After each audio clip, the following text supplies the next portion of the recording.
வணக்கம். ஒரு வழியா அது நடந்தே போச்சுங்க. என்ன நடந்து போச்சு அப்படின்னு நீங்க கேட்கலாம். பிரசாந்த் கிஷோர் அப்படிங்கிற ஒருத்தர் இருக்காருல்ல, யாருன்னா இந்திய அளவுல தேர்தல் வியூக அமைப்பாளர். அவர் விஜய 2 மணி நேரம் சந்திச்சிருக்காரு. இனிமே இந்த நாட்டை நடக்காததெல்லாம் நடக்க போகுது. ஏன் அப்படின்னா, விஜய் இந்திய முதலமைச்சராக போறாரு. சரி சரி குழப்பிட்டோம். இல்ல இல்ல, தமிழ்நாட்டுடைய பிரதமராக போறாரு. அதுவும் இல்லையோ, சரி ஏதோ ஒன்று ஆக போறாரு அப்படிங்கிற வகையில பல பேர் பெரிய கொண்டாட்டத்தோடு இருக்காங்க. ஏன்னா அவரு ஒரு பெரிய அறிவாளி. அப்படிப்பட்ட ஒரு அறிவாளி விஜயை சந்திச்சிட்டார் அப்படின்னா, கண்டிப்பா 2026ல 2025ல கூட விஜய் தமிழ்நாட்டுடைய முதலமைச்சர் ஆகலாம். இப்ப கரெக்டா சொல்றேனா? இப்ப தமிழ்நாட்டுடைய முதலமைச்சர் ஆகலாம் அப்படின்னு ஒரு சில பேர் சொல்றாங்க. வந்துட்டாரியா அப்படின்னு சொல்லி சொல்றாங்க அப்படின்னு வச்சுக்கோங்களேன். இப்ப இதுதான் விஜய் கட்சி குறித்த பேசு பொருள். என்ன ஆக வேண்டியது என்ன அப்படின்னா, நேரா மக்களை சந்திக்கலாம், மாவட்ட அளவுல போகலாம், அங்க தொண்டர்களை சந்திக்கலாம், இல்ல ஒரு ரகசியமா கூட சந்திக்கலாம்னு வச்சுங்களேன். திடீர்னு கூட்டம் கூடிரும் அப்படின்னா, கூட்டத்தை கண்டா நமக்கு ஆகாது சாமி அப்படின்னு கண்டிப்பா வீடு வீடா வாய்ப்பு இல்லை. ஒரு ஏரியாவை போய் சந்திக்கலாம். அப்புறம் மக்கள் பிரச்சனை குறித்து பேசலாம். இதெல்லாம் எதுவும் பேசாம விஜய் கட்சி என்ன அப்படின்னா, இப்ப ஏற்கனவே ஒரு தேர்தல் வியூக அமைப்பாளர் இருக்கார். அவருக்கு பேர் என்னன்னு எல்லாருக்கும் தெரியும். ஜான் ஆரோக்கியசாமி. அவரு அவர் தான் இந்த குட்டி மாத்து குளமாத்துப்பாங்க ஊருக்குள்ள. அது ஒரு கட்சிக்குள்ள கிளப்பி விடுறாள். அந்த ஆள் இன்னும் வச்சிருக்காரு பாருங்க விஜய். அப்ப விஜய் எப்படிப்பட்ட ஆளா இருக்கும்? ஏன் அப்படின்னா, ஆடியோ லீக் பண்ணது, அங்க லீக் பண்ணது, இங்க லீக் பண்ணது, ஒரு கட்சிக்குள்ள தேர்தல் வியூக அமைப்பாளர் இருந்துகிட்டு ஜான் ஆரோக்கியசாமி அவ்வளவு பெரிய குட்டையை குழப்பி விடுற ஆளு.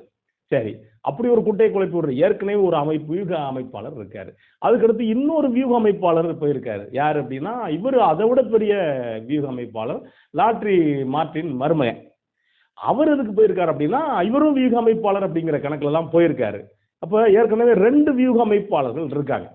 இப்ப 3வதா யார் வந்திருக்கா அப்படின்னா, நம்ம இவர் பிகே அப்படின்னு இவங்களால செல்லமா அழைக்கக்கூடிய பிரசாந்த் கிஷோர் பாண்டே. அந்த பாண்டே 2 மணி நேரம் சந்திச்சிருக்காரு. இந்த 2 மணி நேரம் அப்படின்னா, அவரு பிறந்தது தமிழ்நாட்டுல இல்ல. தமிழ்நாட்டுல பிறந்திருந்தா தமிழ்நாட்டுடைய ஒரு சில விஷயங்கள், பண்பாடு, கலாச்சாரம் எல்லாம் தெரியும். அப்ப ஒருவேளை தமிழ்நாட்டுல வாழ்ந்திருந்தா தமிழ்நாட்டுடைய பண்பாடு, கலாச்சாரம், இங்க இருக்கக்கூடிய அரசியல் நுணுக்கம் எல்லாம் தெரியும். அப்ப இப்ப நான் சொல்லும்போது இப்போ ஒரு சில பேர் கேட்கலாம், ஏங்க அவர் ஏற்கனவே திமுகவுக்கு வேலை பார்த்தார்ல, அதனது தேர்தல் வியூக அமைப்பாளராக இருந்தார்ல, அப்போ தெரியாதா? அப்போ அவர் தானே ஜெயிக்க வச்சாரு அப்படின்னு சொல்லலாம். இதுல என்ன அப்படின்னா, இந்த காக்கா உட்கார பணம் பலம் விழுந்த கணக்கு தான். ஏன் அப்படின்னா, பிரசாந்த் கிஷோர் இல்ல, எந்த தேர்தல் வியூக அமைப்பாளர் இருந்தாலும் இல்லைன்னாலும் அது திமுக வெற்றி பெறக்கூடிய தேர்தல்னா 2021 தேர்தல். காரணம் என்ன அப்படின்னா, ஏற்கனவே 10 வருஷம் அதிமுக ஆண்டிருக்கு. அதுலயும் கலைஞர் இல்ல, ஜெயலலிதா இல்ல. ஜெயலலிதா இல்லாத ஒரு அதிமுக, எடப்பாடி பழனிசாமி எப்படி இருந்தார் அப்படின்னு தெரியும், இப்ப எப்படி இருக்காரு அப்படின்னு தெரியும். இப்பவும் அதிமுக தலைமை இல்லாம தத்தளிக்கக்கூடிய ஒரு கட்சியா இருக்கு. இந்த காலகட்டத்துல வேற வழியே கிடையாதுங்க, திமுக தான் ஜெயிக்கும் அப்படிங்கிற இடத்துல காக்காவுக்கார பணம்பளம் விழுந்தது மாதிரி பிரசாந்த் கிஷோர் வந்துட்டாரு. பிரசாந்த் கிஷோர் இல்ல, பிரசாந்த் கிஷோர் தாத்தா மட்டும் இல்ல, யாரு வந்தாலும் வரல நேரம் திமுக ஜெயிச்சிருக்கும். அப்ப தமிழ்நாட்டுடைய அரசியல் புரிதல் என்ன, தமிழ்நாட்டுடைய பண்பாடு கலாச்சாரம் என்ன, எதுவுமே தெரியாம தேர்தல் வியூக அமைப்பாளரா இப்ப பிரசாந்த் கிஷோர் வர்றாரு. ஏன் விஜய்க்கு மட்டும் என்னங்க, விஜய்க்கு தெரியுமா நீங்க கேட்கலாம். ஏன்னா விஜய்க்கு தமிழ்நாட்டுல சென்னையை தவிர அவருக்கு தெரிஞ்சா கோவா தெரியலாம். அது தமிழ்நாடு கிடையாது. கோவா தெரியலாம், வேற வெளிமாநிலத்துக்கு போயிருக்கலாம். ஒரு முறை தூத்துக்குடிக்கு போயிருக்காரு அப்படின்னு நினைக்கிறேன். சொந்த ஊருக்கே போனது இல்லைங்கிறாங்க. அப்போ அப்படிப்பட்ட விஜய்க்கும் தமிழ்நாட்டை பத்தி தெரியாது, பிரசாந்த் கிஷோருக்கும் தமிழ்நாட்டை பத்தி தெரியாது. இவங்க 2 பேரும் சேர்ந்து இந்த 2 ஆப்ப 2 கலண்ட ஆப்ப அப்படிங்கிற மாதிரி இப்போ 2026 நாளை நமதே 236 தொகுதியும் நமதே அப்படிங்கிற வகையில பேசுறாங்க அப்படின்னு சொல்றாங்க. நீங்க பிரசாந்த் கிஷோர் எப்படிப்பட்ட ஆள் அப்படிங்கிற கேள்வி இருக்குல்ல. பிரசாந்த் கிஷோர் யாரு முதல்ல அப்படின்னா, பிரசாந்த் கிஷோர் உண்மையிலேயே ஒரு தேர்தல் வியூக அமைப்பாளர் தான். அது மோடிஜிக்கு தேர்தல் வியூக அமைப்பாளராக வந்தவர், அதாவது தேர்தல் வியூக அமைப்பாளருக்கு துணையா வந்தவர், அதுக்கு பிறகு தேர்தல் வியூக அமைப்பாளர் அப்படின்னு அறியப்பட்டவர். அப்படி தேர்தல் வியூக அமைப்பாளர் அறியப்பட்டவருடைய உதவியாளராக தான் இந்த இப்போ இதுக்கு முன்னாடி கட்சியில் ஒருத்தர் சேர்ந்திருக்காரு. அவர் பேர் என்ன? ஆமா, ஆதவ அர்ஜுனா. அவரு அறியப்பட்டாரு. இப்ப ஒரு கட்சிக்குள்ள எத்தனை பேர் பாருங்க, 1 2 3 ஆளு தேர்தல் வியூக அமைப்பாளர். ஒரு கட்சினா முதல்ல யார் இருக்கணும் அப்படின்னா 2ஆம் கட்ட தலைவர்கள் இருக்கணும்.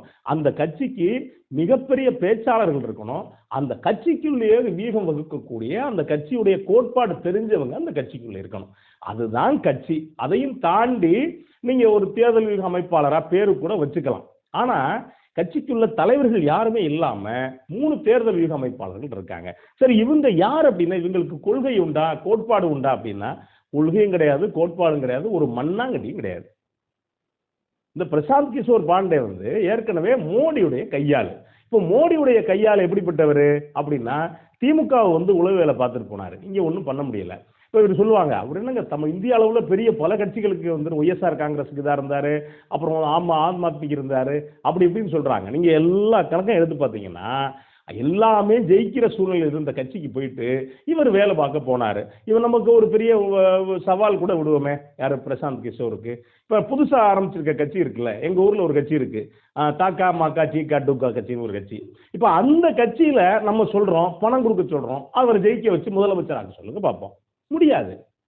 முடியாதுங்கிறது எல்லாருக்குமே தெரியும். அந்த கட்சியெல்லாம் விடுங்க. இவர் சொன்னாரு, இவர் தான் பெரிய தேர்தல் வியூக அமைப்பாளர்ல. இவர் என்ன பண்ணாருன்னா, பீகார்ல போயிட்டு நான் நிக்கிறேன் அப்படின்னாரு. அதெல்லாம் பார்த்தாங்க. இப்ப அடுத்து பிரசாந்த் கிஷோர் பீகார் முதலமைச்சர், அதுக்கு இந்தியாவுடைய பிரதமரா அதுக்கு அடுத்து ஆக போறாரு, மோடிஜியுடைய நாற்காலிக்கே வேட்டு வைக்க போறாருப்பா அப்படின்னாங்க. அப்படின்னா பீகார்ல போயிட்டு மண்ணை கூட கவலை மனுஷன் கல்ல கவிட்டாரு. கல்ல கவி பல்லு உடைஞ்சு முட்டுப்பட்டு கிடக்கிறாரு. இவர் தான் பெரிய தேர்தல் வியூக அமைப்பாளர்ல. அப்ப இவர் என்ன செய்யணும் அப்படின்னா, இந்திய அளவில் இவரே பிரதமர் ஆகலாம். சரி, அவருக்கு அடுத்து அவருடைய உதவியாளர் யாரு, அந்த இவரு இப்போ ஒரு கட்சியில சேர்ந்திருக்காரு, அவர் பேரு கூட டப்புன்னு வரமாட்டேங்குது, ஆதவ அர்ஜுனா.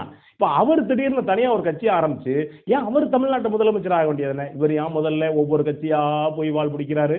திமுகவை போய் வாழ் பிடிச்சாரு, அப்புறம் விசிகாவை போய் வாழ் பிடிச்சாரு, அப்புறம் இங்க இருந்து வாழ் பிடிச்சிட்டு திரிகிறாரு. அப்ப இவங்க எல்லாம் யார் அப்படின்னா, தேர்தல் வியூக அமைப்பாளர் அப்படிங்கிற பேர்ல ஒரு குரூப்பை வச்சுக்கிட்டு நல்லா எண்ணக்கூடிய ஆட்கள். இந்த ஆட்களுக்கு கொள்கையும் இல்ல, கோட்பாடும் இல்ல, ஒரு வெங்காயம் இல்ல, எதுவுமே இல்லாத ஆட்களை கொண்டு வந்து வச்சுக்கிட்டு இப்ப விஜய் அடிச்சு தூக்க போறாரியா அப்படின்னு சொல்றாங்க. வேற ஒண்ணும் இல்ல, இந்த டீமே சேர்த்து விஜய் அடிச்சு தூக்கிடுவாங்க. அவ்வளவு பயங்கர விவரமான ஆட்கள். இது எல்லாருமே காசு பிடிக்கிற கோஷ்டி. அப்படிப்பட்ட கோஷ்டியை விஜய் கொண்டு வந்து சேர்ந்திருக்காரு. இப்ப விஜயுடைய இந்த அடுத்தடுத்த வியூகங்கள் இருக்குல்ல, இந்த வியூகங்கள் முழுக்க எல்லாமே விஜய் முட்டுச்சந்தில தான் கொண்டு போய் நிப்பாட்டுது. இப்ப இந்த வியூகமும் எப்படி இருக்கு அப்படின்னா, திரும்பி வர முடியாத ஒரு முட்டுச்சந்தில விஜயை கொண்டு போய் நிப்பாட்டும் அப்படிங்கிறதுல எந்த வகையான சந்தேகமும் கிடையாது.